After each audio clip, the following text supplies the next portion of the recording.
యొక్క శరీరము, ఆయన యొక్క రక్తము మన చేతిలోకి వచ్చినప్పుడు, అది అలా మనం ఒకసారి అది చేతిలో పెట్టుకొని చూడండి. అయ్యో! ఈ శరీరమే కదా! నా కోసం అవమానించబడింది. ఈ శరీరమే కదా! నా కోసం నిందలు పడింది. ఈ శరీరమే కదా! కొరడాలతో కొట్టబడింది.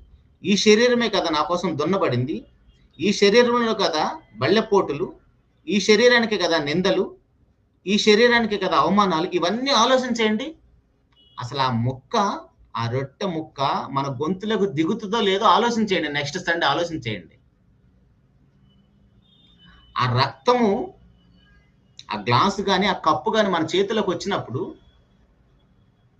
నా పాప విమోచన క్రయధనం కోసం చిందించబడిన రక్తము, నా పరిశుద్ధిని రక్తము, నా ప్రభు రక్తము, నా దేవుని రక్తము, నా కోసం నరమాతుడుగా భూలోకానికి వచ్చిన రక్తము, నా రాజు రక్తము.